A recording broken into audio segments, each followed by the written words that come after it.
You want me to explain the other way? That'll take another minute or two. So all of these are just appraised at 1,000. No, some of them are appraised at more. These are just the ones that we have. Some of them are appraised at $600.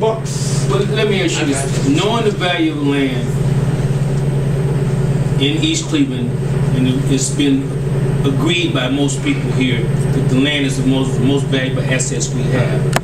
Do you think these properties are worth more than $1,000? Okay, now if you're looking at the side lot programs, nothing will be built on it. Only thing that will occur there. I'm not talking about side lot. Okay, you're talking about 1,000. These 1,000 Superior Hill. Right. There has been no attempt whatsoever by anybody to build anything on that hill.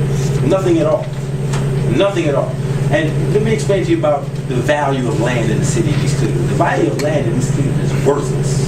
It is zero value. As a matter of fact, it costs us. Month after month, year after year, it costs the city to maintain it. They have generated not 1 red cent in revenue. Today, right now, as we stand here, when we send that lawnmower out there, it's going to be $300 to cut that. Because you have to pay the staff, the truck, the gas, the health insurance, the pension, the benefits, all of that just to cut one lawn. It's going to cost you probably about $120,000 this year to have this vacant land in town. Mark, it's a negative value. I just have to get that No out. doubt, it's a negative value. I was going to input. Okay. I've owned 4 acres in East Cleveland, All right. undeveloped. I paid for it cash. Nobody wants it. Nobody wants it. To me, it's worth a lot. But it's not worth what somebody's willing to pay. So, see, when something happens, How much you pay to cut it just for the season? too much. So it's a negative value. But It's costing you money. You're not making money. Right, it's costing me So money. it's a negative value. That's why you see a big lot on Superior Hill go for $1,000, which is more than what it actually costs. But now if I can develop that land, it becomes valuable then once it's developed. Well, yeah, So I'm waiting on the city to give me money to develop. no doubt. Yeah, but that lot up there is worthless. It's going to cost us at the end of the season, if we can do any cutting at all. The cut up there alone is going to cost us about $20,000. And wages, benefits, gas, and all that stuff. So is this guy's Ponticos, is he planning on doing some type of development? Is that why? Ponticos has been buying all the buildings he can up there. If you remember, it used to be a desert up there. Superior Hill was a vacant apartment desert.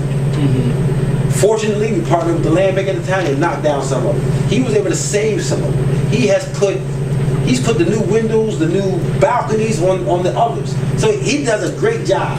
And he cuts the vacant lots for us for free. So that $20,000 he eats every year. Every year he eats $20,000. Cutting our park alone, having it clean. That's what he does. We don't go up there to cut the grass. He cuts the grass. He's been there for years. So there's a vacant lot up there that we know no one wants, and they're gonna give us $1,000 to a guy whose livelihood is up there, and he has demonstrated for 5 years that he is a part of this community by cutting our park. You can keep it, and it's just gonna cost us money. Council President, So, Councilwoman Thompson and I were at like a home warming event or something that he had up there, which he took us through one of the units as a demo. Guy does excellent work. We met the guy, maybe over a year, right? You met him? Does good work. well, look, Absolutely, he does. None of his stuff is nonprofit. for the sake of time, so as you were saying earlier, we can make a motion, to just go ahead and move it to the agenda for next week and further discussion if necessary. Okay. All right, so read off the resolution, yeah. All of them. Yeah. No, that's the whole thing. No, that's the whole Where is the resolution number? Just the number. thing. Yeah, look, there. We moving them all?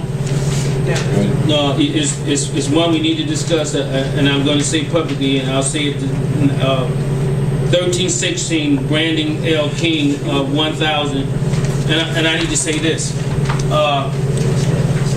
Yeah, I guess about a year ago, I went up there and looked at that property, walked through it. It's horrible. I'm just be straight about it. It's horrible, and it's still been sitting there now. But my trepidation or concern about is the reason why I can't vote for it is because I just see there's a conflict with Brandon being on the council, and I know he's going to recuse himself, but I just, and that was my whole unreadiness on when we talked about it about a year or so ago. And I haven't changed, and I think I mentioned that to you in the office today, and I'm saying in public, I can't vote for you. Whatever it said, I just can't. That's where I'm at. I'll let Bobby speak 1 second. All right. But remember, we can't give favoritism because one is an elected official, but we can't discriminate because they are as well. Oh, really? And we've already had a ruling from the Ethics Commission from the state that was written that said that as long as it was within the guidelines and done by the proper appraisal, it would be okay.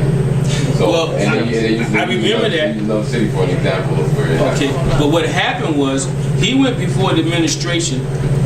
What, about a year or two? It was before over a year, and the administration didn't do anything. And like I told him, I said, you should have got this before you got on council. But this is where I'm at. What's talking? Speak to it. He put in his application. It was held up too. Why? The former councilman of Ward 4 held up everything. Mansell? Yes. Yes, he did. Yes, he held it up. Okay, law director. Yeah, I Okay. did see where my predecessor, Director Ronald K. Riley, had done the research. Right, I remember that. And done all the investigation, did the assessment, and wrote a legal opinion that there was no conflict with Councilor King and the acquisition of the Oak Hill property. I mean, I didn't have anything to do with it, but I did see where I can tell you why it wasn't a conflict. So basically, there's a conflict if we want to purchase got it. property in this Yeah, in well, the city. you voting on it. If you're voting on it, let's say, if we're voting on it. So- But it's okay if you purchase property. This is why it's not a conflict. This is why it's not a conflict. It's not a conflict because there is a process in place that's open to everybody in the world. And the Ethics Commission ruled on it. And So this regardless of process of buying land from the city is open to everybody, whether you're an elected official of East Cleveland or not. It is open to everyone. As long as in anywhere in that process you did not get special favor, you are able to buy a piece of property. He put in his application, he paid for his own appraisal, he came before the meeting, he went before the NAC, he demonstrated that he had the resources to fix the house. Because if we don't do it by this summer, it's going to be demolished, right? It's going to be demolished. He demonstrated all that. He came before council. He did everything every other resident was required to do. Put in the application. He did. He did.